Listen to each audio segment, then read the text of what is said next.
Hi folks, you're with Tacitus today at your Pushback channel, and thank you for joining this radio live stream. In this essay, I'd like to talk about, in Australia at least, but I've seen it happening elsewhere around the Western world, is in order to distract from the cost of living situation that the globalists have forced on us and the mass migration, the illegal migration, the complete disintegration of Western society. In order to distract us all from that, they're inventing all these epidemics and pandemics and crises and so on. So in Australia, at least, they've invented sort of multiple problems, and for example, violence against women is suddenly at epidemic proportions. The gender wage gap is suddenly at epidemic proportions. Racism is epidemic. White supremacy, Nazis, fascists. It's the entire range of problems, societal problems that the globalists love to invent and push about. And they're epidemics that don't have a definition. Their cause and the numbers are all made up. Now, if it was so bad, violence against women, for example, or intimate partner violence, if it was so bad, then they wouldn't need to tell the most outrageous lies, and they do. And if it's not happening, then why are they telling these lies? Those are the big questions. Now, just looking at the federal government and the state governments that seem to be competing with each other now to throw as much money as they can against this, to stem this violence against women thing that's supposed to be suddenly at an epidemic. Now, we all know it's lies, and we all know it's a terrible, terrible exaggeration. And we know they exaggerate the reality by, between sort of, depending on what it is, between 20 and 40 times. So if one woman gets beaten by her intimate partner, then they say it was 40 women got beaten. It's really that sort of proportion of propaganda and invention. But I went to look at there's a whole lot of propaganda around on government websites and Quango websites, NGO websites, and so on, and they're all in on the game here, and all by the way handsomely funded to spread this propaganda. So I had a look at the first 100 photographs of alleged victims of this intimate partner violence in Australia. Now, remember, alleged victims. Now, the first 100 photographs that I looked at, 62 were white women, and 38 were black and brown women, which includes Asians. But when you look at the perpetrators, the men that commit this, allegedly commit this alleged violence, then the first 100 were 99 white men, 99 white men, and one man that it was hard to tell. He was in background and it was faded, so he was rather swarthy, but again faded. It's hard to tell. If I was going to guess, I'd say probably Arabic, Middle Eastern, perhaps, but too hard to tell. So we've got a situation here where the majority of victims are white women, and 99% of the perpetrators are white men. So now let's go and look at the photographs. The people who are in this cycle of a violent existence and live in areas where violence at all levels and all types, could be car theft, could be robbery, could be armed robbery, could be muggings and bashings on the street, and so on, drug dealing, drug gangs having shootouts in the street. Those are the sort of areas where this behavior tends to nearly all of it comes from. There's other pockets such as government housing estates that house mentally handicapped people that forget to take or unable to take their medication and that sort of thing. So you get that, but outside of that,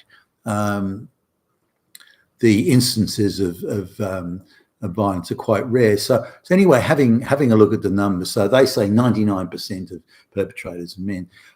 The reality is about 75% of intimate partner violence is Indigenous tribal people. So, and they may only make up sort of 1.5% of the population, but they make up an incredible proportion of these violent instances. So, as I say, close to 75%.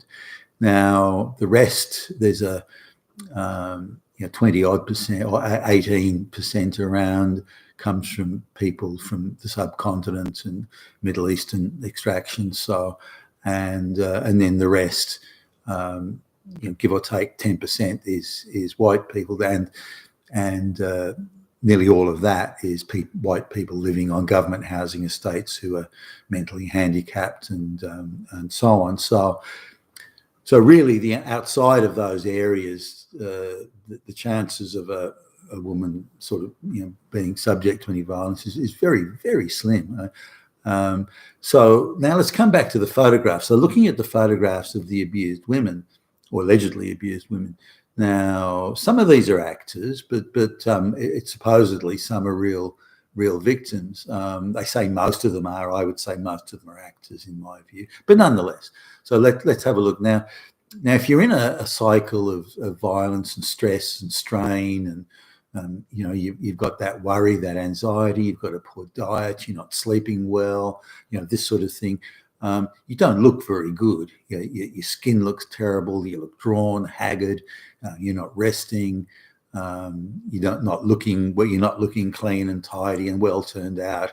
Visiting just having come from the hairdresser again, and this sort of stuff. So the pictures of the women, photographs of the women who are supposed to be abused, they're very clear skinned. They're all probably, say mid-30s age range.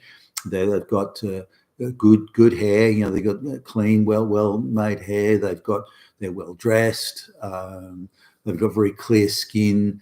They look good. They're obviously got a good diet. They're well rested. None of them look that scrawny drug addict type look. They look very, very well off.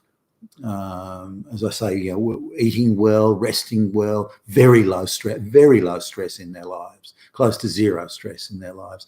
And yet these are the ones who are supposed to be living in this fear of this these evil men that are oppressing them and beating them up and so on. So certainly not those women. Those women are not.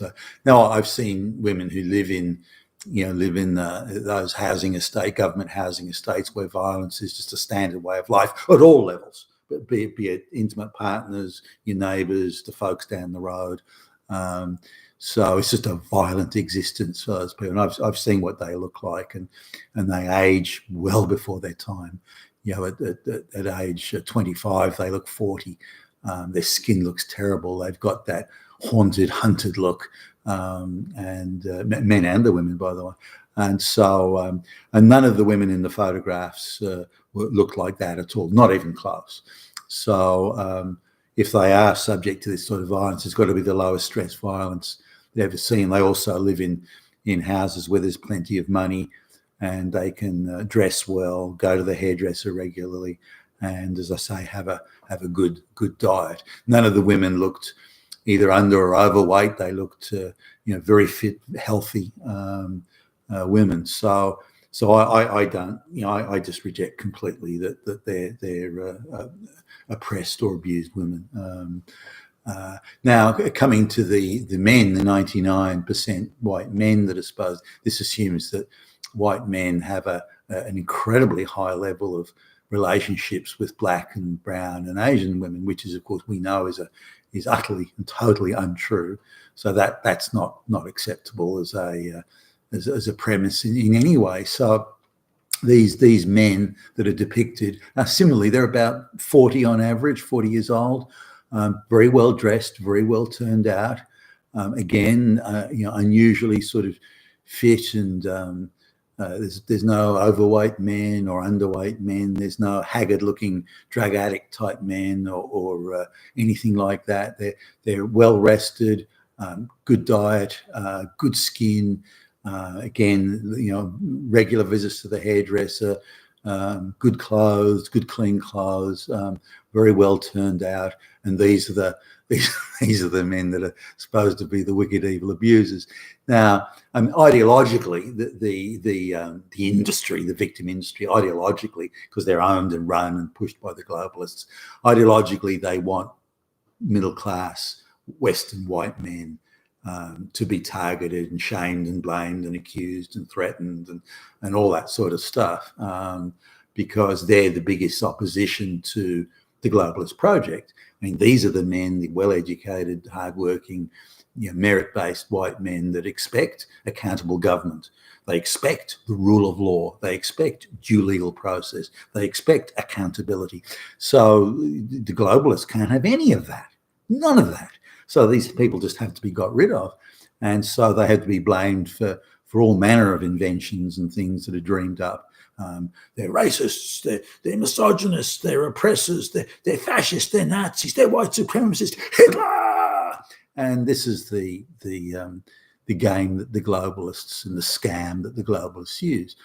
The reality is that a white middle class woman who we assume isn't suffering serious mental health problems herself, but a white middle class woman in the West has got more chance of winning the lottery than she has of getting beaten or murdered, beaten up or murdered by her intimate partner. So the rarity is just incredibly rare. Now, so white men make up the smallest proportion of those that would commit this sort of violence. Yet the globalists and their two-bit flunkies in Western governments really zero in. It's only white men. No one else does it. It's those damn fucking white fascist Nazi Hitlers. And of course that's a grotesque untruth. That is simply not the case. That is not happening. Black, brown, Asian, and subcontinent people far exceed the white men that's supposed to be doing this, but they really zero in on it's only white men, and it's only middle class white men. It's only better educated white men. It's only white men on above average incomes. It's only white men, it's just, excuse me, just stop it. And our own governments just help the globalists do that. In fact, they do so eagerly that it's insane. You got to, well, why are you doing this, you silly idiots? It's not true. It's not even remotely true. It's not even a tiny bit true.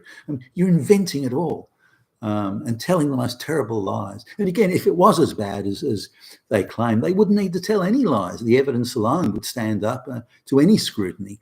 And the as soon as you give a tiny bit of scrutiny, and I invite listeners to do it, give any scrutiny to these claims of an epidemic of intimate partner violence, then if you look at the figures, the numbers, pull the raw data, look at the screaming activists that compile it and report on it, and then you tell me if it's even remotely accurate. Now, there are other things that's going on at the moment in Australia, and I'm sure elsewhere in the West, because these things are always internationally coordinated. They're never just one-offs in one country. They're always coordinated, always scripted, and always centrally directed. So pretty much all the quangos and the various government departments in Australia have all swung into social division mode. So there's one government agency that's there to ensure standards of health and safety, and they do some quite good work, making sure that new designs for erecting scaffolding around tall buildings and getting out information about how these can be made more safe and so on. So they do some quite good work. But since this new centre-left government, the federal government's been elected, all these quangos and bureaucracies and government departments have been turned over now to pushing race and gender politics. So the Health and Safety Bureau now comes out and says women's health is affected adversely. Why don't we have as many women in the trades and the apprenticeships as men. It must be racism. It must be misogyny. It's the duty of everyone to make sure that outcomes are exactly equal, equity, and anyone who's against it is Hitler. And every government department's now pushing this race and gender politics and race and gender division, but only white people, particularly white men, straight white men, only they're the only bad guys in this. That's really a coincidence, isn't it? These are the guys the globalists want to crush, and then suddenly all Western governments are deciding these are the bad guys and using every government department which is fully infiltrated to spread this message. I mean, if you were someone from outer space, you'd land, you go, who are these straight white men? I mean, they're devils. They're wow. They're doing everything that's bad. Everyone else in the world is good except for them. They're all Hitler.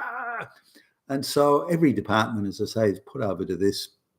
And a lot of these I'm on lists for updates and circulars, newsletters, that sort of thing. And suddenly they're all covered top to bottom with, as I say, race and gender propaganda and invented statistics, assertions.